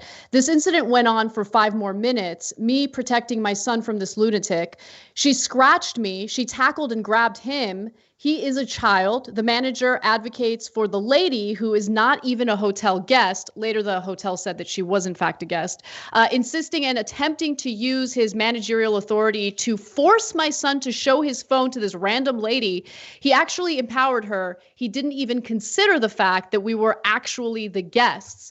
And so guess what happened later? Turns out that her phone turned up. She left it in an Uber. And then proceeded to accuse a black teenager of stealing her iPhone, a device that the majority of cell phone users have in the United States, right? So what evidence did she have? Why did she think that this 14-year-old teenager stole her phone? Obviously, she had no evidence and decided to accuse him aggressively anyway, while making a fool out of herself. So Benjamin Crump, who is representing the family here, is asking the district attorney to press assault charges against this woman. We'll see what happens. But luckily, police weren't called to the scene because that could have escalated into something horrible, obviously, from all the cases that we've shown you. So yeah, this is another case of someone being racially profiled and accused of doing something that he didn't actually do. Okay, 2 quick notes and then the most important part. One, I'm not sure Crump is representing them yet. I know that he chimed in on Twitter on this, but his point still stands any way you slice it. And then just in an otherwise disastrous video, I liked the comment, "You better get on," but she wouldn't. Okay, now the most important point. Look at the assumptions, guys. That's the most important part. Look at the assumptions. The hotel manager, let's give him the benefit of the doubt and say that he thinks both of them are staying at the hotel. Now, what's the chances that a 14-year-old kid that's staying at a fancy hotel like that stole someone else's phone? Not very high. And you should also be really careful with the people that are your clientele, right? People that are paying for your fancy hotel. And you should not assume that they stole something. That's a bad assumption, right? But to me, the most stunning assumption comes from the woman. Now, we all know since it came in the Uber, I mean, I knew before I read the part about the Uber, but fine. And now it's at least indisputably confirmed that she was wrong. He had not stolen it. But why? Why did you assume that a random 14-year-old black kid at a really nice hotel stole your phone? What a weird assumption. But I mean, like, look, guys, keep it real. We've discussed this 1,000 times. Everyone in this society has some stereotypes in the back of their heads, and it's kind of poison. And my sister and I were talking about this the other day. Like, I wonder if it even affected how we view ourselves as minorities in this country. And the answer is most likely it certainly did, right? But I think that there are people in this country that do not think like us at all. Not I think, I know. And remember, this is not Deep South. This is not, any of that stereotype stuff. No, this is in the middle of New York at a fancy place and et cetera. And I don't know what her politics are. I don't know which party she votes for. But she just looks at a black kid and assumes he must be guilty. I'm stunned by that because that's not in my head. I wouldn't look around the lobby and be like, oh, the black kid, I'll blame it on him. It would never occur to me. But for her, that was her go-to move. And that's depressing, not just about her, but about the state of this country and its culture. Yeah, absolutely. First of all, how dare you try to fact check me? I know my facts. Benjamin Crump does represent the family. I just wanted to clarify that. NBC News is reporting that. No, it's okay. I just wanted to make sure people knew, what the facts were. But aside from that, the thing that gets to me, I mean, obviously there's the racial component of it, but aside from that, the willingness to vocally accuse someone of doing something awful and criminal that you don't have any evidence for, that you didn't actually see with your own 2 eyes. Like, I'm not going to lie. Like, I I would die. Like if I did something like that, I would be embarrassed for the rest of my life, because you just can't do it. You can't accuse someone of doing something criminal when you have no evidence of it, and you haven't even seen it. You haven't seen it happen with your two eyes. But she did that. She felt comfortable enough to do it vocally, and angrily, and we'll see if she suffers any consequences for that. But yeah, I mean, just this unwillingness to take a beat, think about, hey, where was I? Let me retrace my steps. Is there a possibility I forgot my phone somewhere? No, she just decided to shoot from the hip and immediately accuse someone who didn't actually do it of stealing her phone. So, and it could, like, again, the big point here, though, is it could have gotten ugly, right? It could have gotten uglier than what we experienced in that video.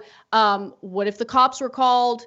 What if they thought that, the 14-year-old was reaching for a gun when he was reaching for the phone to show them that it was actually his phone? I mean, it could have gone wrong in so many different ways. Luckily, it didn't, which is why everyone needs to just take a beat, take a deep breath, retrace your steps, and think about what you're going to say before you say it. Yeah, in the sense of entitlement, too. It's just every part of it is overbearing and unbearable. Like, oh, you will stop. You are not allowed to move anywhere. I think it's my phone. I have a right to look at your phone because of my assumptions about you. And then back to the assumptions one last time. Does anybody think she would have done it to a 67-year-old white woman? Does anybody think that she would have done it to an Asian kid? Okay. Does she think a guy in a business suit with a tie? She wouldn't have done it to them. She felt entitled to do it to the black family, and she assumed that it must be their fault. Look, if you have black friends, every one of them has gone through something like this. So I've got a story just like that. I don't know if my friends want it shared publicly, but the assumption is go straight to the black person in the room and accuse them of stealing something with no evidence. And usually the person making the accusation is themselves a terrible person who's projecting their bad intent onto that the black person there. And I gotta say one last thing. I know it's also part of the story because the guy is a little bit famous, and so they put that in there. But it also bothers me that they have to say, "Oh, remember everybody, he's a Grammy-winning, artist, and he's kind of famous, so it's unlikely to be him." No, you don't have to justify. He could be a random black plumber or dentist or accountant. You don't have to justify it. So I'm not faulting the media here. I get why they stated it, but it seems like that's like a big clue to people, like, oh, don't worry, he's one of the good ones.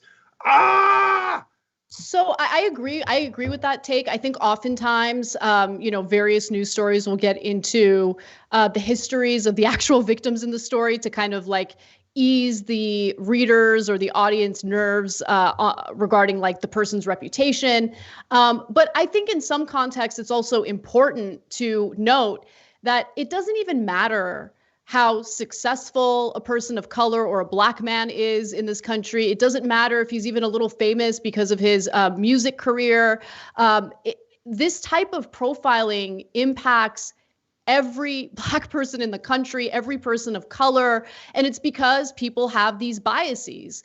Sometimes it's unconscious biases, sometimes it's very conscious, but it doesn't matter. It's still a bias that leads to accusing innocent people of doing terrible things that they haven't actually done. So I think that point is an important one, because sometimes people think, well, if you just work really hard and you look a certain way, you dress a certain way, then you'll be fine. But that's actually not true. This kind of profiling impacts, black people, regardless of their socioeconomic status or what they do for a living. Yeah, and I'm going to give the last word to one of our members here, tyt.com/join and become a member and have your comments read from time to time in the story. I love doing the show with you guys. Blue Albany Slip wrote in, the manager could have offered to call the telephone number. So, look, I don't know that that's the exact right solution because it's not the job of that black family to prove their innocence. In fact, that's another member, Grilled Hot Dog, says she clearly doesn't understand you have to prove guiltiness, not innocence. But the point that Blue Albany Slip is making is there's 1,000 better ways to have handled this than to assume the presumably wealthy African-American clients that you have that are staying at your hotel that are your guests did it or might have done it, and just calm everyone down and say, first of all, they can go anywhere they want, that you don't have any authority over them. But if you guys want me to help you resolve it, I can call your number. But again, remember, the family doesn't have to stay here. You're not a cop, and you don't get to decide what to do with their lives. But the manager, unfortunately, in that case, seemed to have assumed that she was right and tried to help her almost detain the guys. And that's just another endless series of frustrations, another one in that line. All right, let's talk a little bit about Turning Point USA, because it looks like some of their employees are turning on them, and I love it. So an ex-employee of Turning Point USA called into the Majority Report, good friends of ours, and revealed the actual deal that keeps the conservative organization afloat. Now, there were many revelations based on this call, including the fact that Turning Point USA laid off many of their employees because of the pandemic, then proceeded to apply for PPP loans, the government loans that were part of the CARES Act legislation, and then publicly rejected those loans to make a point about how we shouldn't accept government help or government handouts. All the while, according to this employee, they had been laying people off and people were losing their livelihoods. Now, this person also called in and said the following. I'm going to quote him verbatim. Hopefully, Turning Point doesn't sue me for saying this, but it's like a money laundering organization for Republican donors, right? Because I don't know if you know this, but they're a 501c3, which, you know, means they're technically a tax-exempt educational charity, which is effing ridiculous. He continues to say the Student Action Summit and all that stuff, it's just a way for them to sort of launder their money. It's a tax shelter, basically, with a little bit of public relations angle for Charlie Kirk. And I also want to quickly go to this video where he talks about what his specific job was prior to getting laid off by Turning Point USA. I was supposed to be out there getting the names and email addresses of students on campus. And then I guess they use that for their internal mailing list, their email lists, or whatever it is. And the second thing is to give the appearance of progress so that Charlie can go to his donors and say, hey, we're making young people conservative. Look, we recruited, 20,000 students this semester. So he's saying that, the organization intentionally inflates numbers in order to secure these donations from wealthy right-wing donors.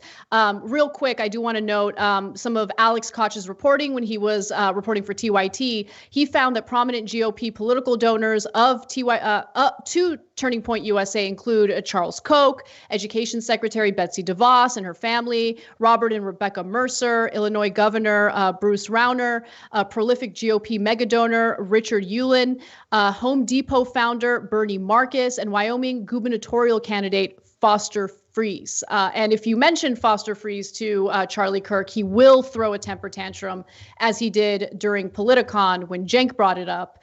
But don't worry, he lives his life like a capitalist every single day, Cenk. Well, in this case, maybe he does, ripping people Totally. off. Yeah, so there's two parts to this scam. One is calling it a charity so that when the right-wing billionaires give it money, they get to deduct it from their taxes. What part of this is a charity that doesn't have to do with politics? Does anyone under the impression that Charlie Kirk is nonpartisan? Oh, I can't tell which side he's on. Well, if you can't, that's because you never heard him. Every time he goes out there, he talks about how awesome Donald Trump is and how Democrats are destroying the country. That's not a non-political charity. Everyone on the planet knows it, but unfortunately, and they're not alone. Tons and tons of right-wing organizations do the same thing. Karl Rove does the same thing. So there's no laws left anymore. So we legalized bribery, and now in this particular case, we neutered any of the cops on the street for these kind of white-collar political criminals. So they just stuff their money into political causes that lead to tax breaks for them, and they get to deduct it from their taxes. And the government just looks the other way, like, oh, right-wingers helping to rob you blind. Golly gee, I wish there was something we could do about that. So they absolutely refuse to enforce the law here. If they did, groups like Charlie Kirk's would be in massive trouble. Now, Biden's coming in. Is he going to make you drink Starbucks coffee every day and enforce the law? No, none of that's going to happen. They will continue on. The robbery will continue. I'm sure some Democratic groups also take advantage of it. So the Republicans will take advantage of it 10 times more.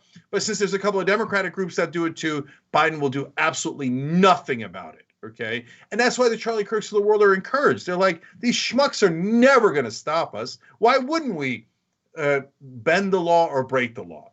And then the second part of the scam is ripping off those funders themselves. So Kirk thinks it's a tax shelter anyway. And the whole thing's here to fluff me up, to give me money, to live like a capitalist every day. So, and besides which, they're right-wingers. I'll just lie to them. We all lie. They lie to me. I lie to them. We all lie to the public. Lying is why we're right-wingers. So, I mean, come on. The whole point of these funders is trickle-down economics. Give all the money to the rich, and maybe it'll trickle on top of all of you. The whole party's liars. The whole movement is liars. So he says to the guys, as according to his own employees, so make up the numbers. Pretend that there's this huge exit of students and kids now becoming Republicans instead of Democrats. If you look at any poll, it'll show you that that's not remotely true. In fact, it's the opposite. Both millennials and Gen Z are the most progressive generations in American history. Charlie Kirk is a complete and utter failure at his job. In fact, people like Charlie Kirk lead to people becoming more progressive, not less progressive, because when they see people clowning on him in ways that are obvious and correct, they go, well, if conservatives are like Charlie Kirk, I want no part of it. And by the way, other conservatives have called out Turning Point USA. I want to share that with you as well. So last year, a leaked memo from the fellow conservative youth organization, Young America's Foundation, warned students to stay away from Turning Point USA due to the coalition's purported lack of honesty, integrity, judgment, and experience. Former TPUSA employee Caleb Hull notably claimed that all of the information in the memo is true. In particular, he said that the organization regularly inflates its numbers to donors. So the caller to the Majority Report isn't the only former Turning Point USA employee who has some pretty serious allegations against the organization. And I mean, if you just look at the political activism by young people, and especially the civil unrest that took place following George Floyd's shooting and the demographics of people who engaged in those protests, I mean, it's pretty clear that whatever Turning Point USA is peddling and right-wing talking points doesn't significantly resonate with young students. I mean, students are dealing with record student loan debt, a terrible job market. Having an organization show up to your school and tell you to like buck up and pull yourself up by the bootstraps isn't really going to resonate much. But hey, if you're a right winger, you can just make up numbers and scam your donors. And since they're both bad people, I don't really care. No, that's exactly right. The only thing I care about is that this is not a charity and it should not be a tax shelter. Totally. But beyond that, if you're a right-wing donor and you couldn't tell that Charlie Kirk is a schmuck and a liar as he's talking to you and going like, right, and you couldn't tell that this guy's ripping you off, you're a schmuck that deserves to lose your money. I got no pity for you at all.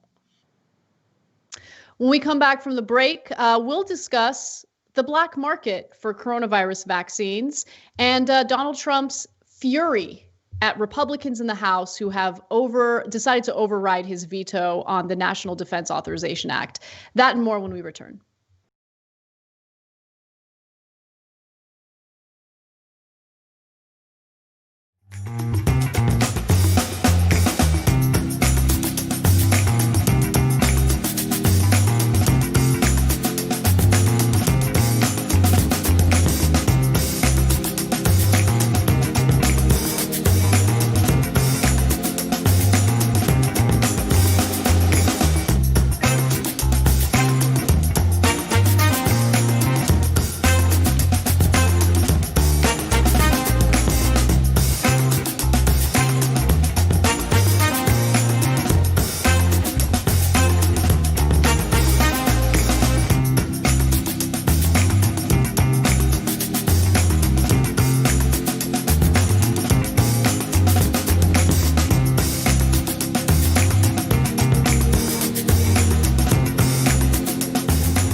All right, back during the break here. I love to see that tyt.com/go up a little bit as you watch it live.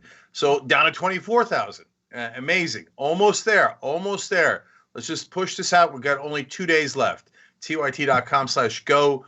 Everyone who donates gets to say that they help build the change that TYT is doing here. All right, I'm going to go back to Twitch. Central Committee has a funny line. LOL, I love watching them interact with Twitch. LOL, they're doing so well. It's so funny because it feels like a parent going, "You're doing okay, Johnny. Hang in there. No, it's okay. Swing again, okay? You're doing all right with the Twitch names."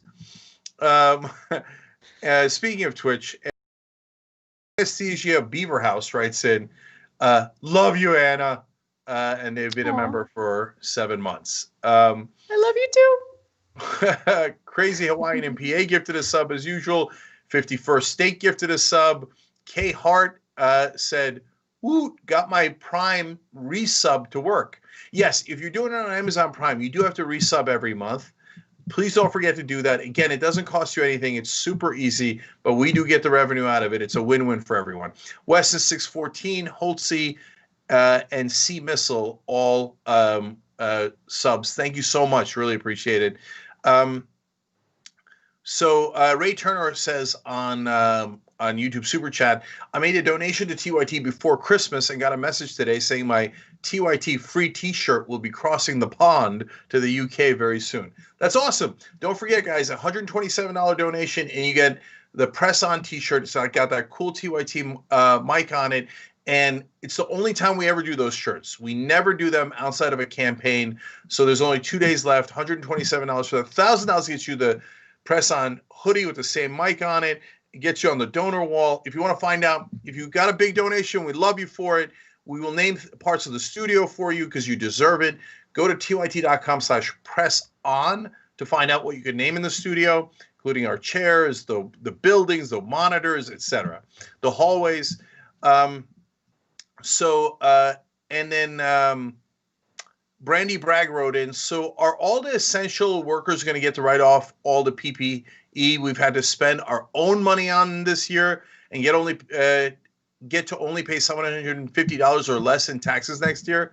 And of course, the answer is no. That rule is only for giant corporations. I love you pointing out that hypocrisy. And then, as quickly as I can, Uno says that's the same woman who would have pointed a finger at Emmett Till and Sam Cooke. The list goes on. And then, I don't know, Stephen Scale says, as a 49-year-old black man who grew up in the South, every time I see these videos of white women accusing a black man or a child of a crime, it just reminds me that this practice has been going on since Tulsa and made famous by way of Emmett Till. That's unfortunately correct.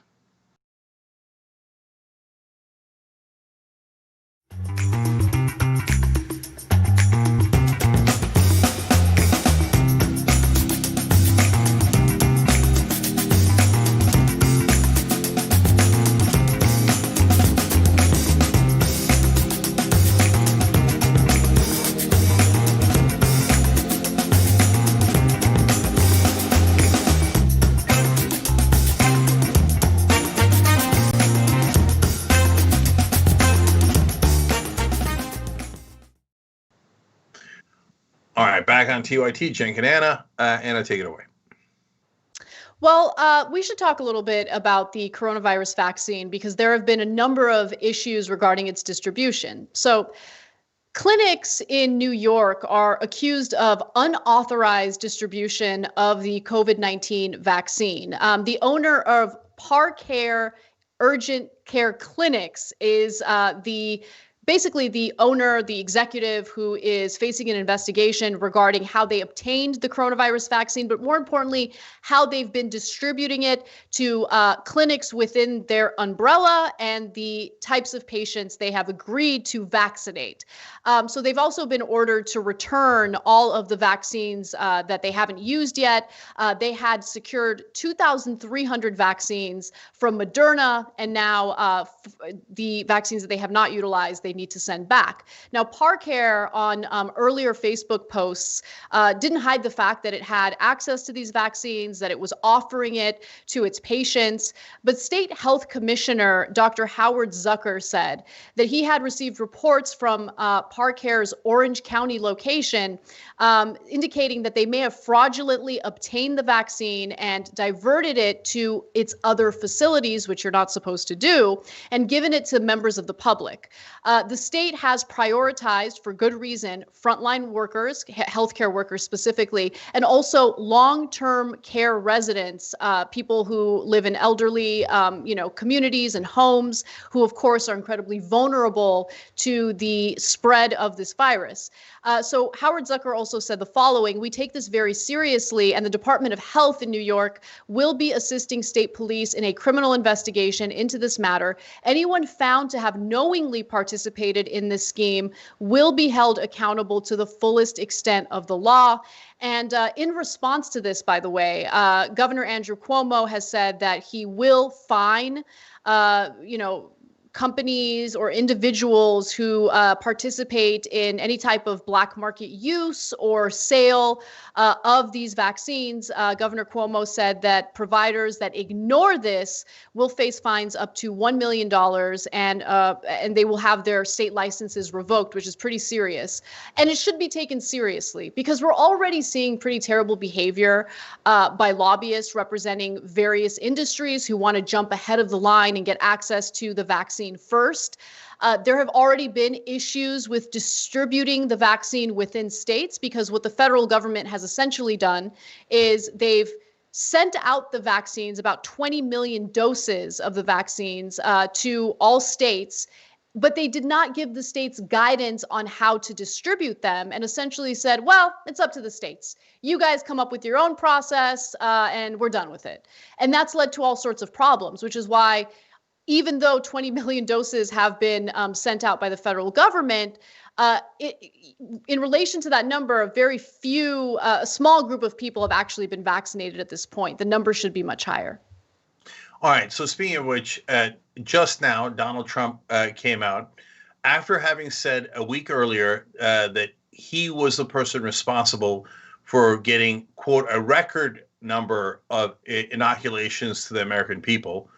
Now says, no, I'm not the one getting the vaccines to people. It's the states. And it's the state's fault for not getting it quickly enough to them. I got nothing to do with it. Well, what happened? I thought a week ago you were the savior who got us all these vaccines. By the way, they said that they were going to have 40 million people who were going to be inoculated by the end of December. I don't know if you guys know this. There's 2 days left in December, 2.25 or so. Maybe they'll make it. And so then they changed it to 20 million. I mean, we meant 20 million, not 40 million. You know how many people have gotten vaccinated so far? About 2 million. As usual, a total and utter failure by Donald Trump. Remember, just a couple of days ago, one of the leaders of the Democratic Party, Dick Durbin, went on the Senate and praised Donald Trump for the brilliant job he'd done on Operation Warp Speed. There's no end to how pathetic Democratic leadership is. Why are you bowing down to this guy? Now, what we started with is the black market. So here we go, of course. Did anybody think that wealthy people and powerful people in this country weren't going to get the vaccine first? I keep going back to that story about how the bankers did this trick where they're going second. And they're like, oh, it's just for the bank tellers. There's no way it's just for the bank tellers. And so, and was there going to be a black market to skip the line? Of course! And so now that's begun by hook or by crook. People are going to get it when they want it, and they're going to move the rest of us down. And right, nobody's going to do a damn thing about it. But to be fair, Anna, just to finish the point, New York, we'll see. Proof's in the pudding. I like what New York is saying. I like what Cuomo is saying. I hope they actually deliver on that. Yeah, I totally agree with you. And you know, just to clarify, there are two different routes that the rich and powerful have access to this vaccine. Number one, and we've already seen examples of this, you can do lobbying, you know, the legalized bribery that we have in this country. And then that could lead to employees in the industry that you're lobbying for receiving the vaccine before other people who are more deserving and need the vaccine quicker. the other way is the black market, right? And so in this particular case with the investigation into Parcare, the issue was that they did secure, it appears for now, they did secure the vaccine for one of their clinics, and they did so legally. But they were not supposed to distribute the vaccine to their various clinics. And also, they're not supposed to give the vaccine to anyone other than frontline healthcare workers, people who are, face to face treating coronavirus patients, and they also weren't supposed, and they were also supposed to give it to elderly people who live in long-term care facilities. They didn't do that. They gave it to various patients who applied for it, probably people who have money and some sway. Now, in regard to the black market, yeah. Yeah, I just wanted to jump in with one. The tweets I pulled up from Trump are amazing. So last week he said, our country and indeed the world will soon see the great miracle of what the Trump administration has accomplished. They said it couldn't be done. The tweet he just had, it's up to the states to distribute the vaccines. He's such a joke. But he does this all the time. And look, the federal government, if ever there were a justification for a centralized approach to something, it's now. You need the federal government to take charge. You can't just leave it up to states to decide how they're going to distribute things, what kind of social distancing guidelines they're going to actually implement. You need to have a centralized approach, and you need a federal government that's competent enough to have the funding, the resources, the preparation, the planning to effectively tackle this pandemic. We have not had that. We've had this incompetent buffoon who's only interested in himself, essentially scapegoating anyone and everyone, but refusing to take the responsibility for his own failures and flaws in responding to this pandemic. And also, I just wanted to quickly mention, in regard to the black market, this was likely to happen. A bioethicist from NYU said the following: there absolutely will be a black market. Anything that's seen as life-saving, life-preserving, and that's in short supply creates black markets. And so it is also kind of interesting to see the two different worlds. On one hand, you have the anti-vaxxers who, refuse to even get vaccinated once it's available for them. And then on the other hand, you have people in positions of power, people who are privileged, who are doing anything and everything possible to skip ahead of the line and get vaccinated early on. Yeah, let me say one last thing to actual Republican voters. Guys, you think the guy who crossed the border without $1 in his pocket is the one controlling everything and that's causing your problems? It ain't the immigrants. It's the powerful, it's the elites. And if you want to know who's doing it, it's the folks who are giving money to politicians. It's not at all complicated. And I guarantee you it's the same folks who are creating the black markets to skip the line and get the vaccine before you. It's not that hard. Figure it out. Yeah. Oh, okay. Well, we have about a minute left. Yeah. So, Brett, is old school next? Yeah. Look, I think we got old school today and the post game, and members get the full old school. That's an hour long. Some of you are going to get the beginning, the first portion of old school for free, I believe. And then members not only get the full old school, and we had a great one, talked about shame and guilt and greed. It's a really great old school with Ben and I. And then you also get the post game. That's at the essentials level and higher. If you're on YouTube, you hit the join button below. That's a really easy way of doing it. You could also upgrade through that. Anywhere else, tyt.com/join. And Anna, anything you want to talk about in the post game? I don't have anything in mind right now, but it's going to be awesome. I promise. Yeah, I got one then. Okay. That's fun. Yeah, I want to talk about, I went to a car dealership and what happened with the mask, etc. We're going to start that up. It's going to be fun. Hit the join button below. We'll see you there.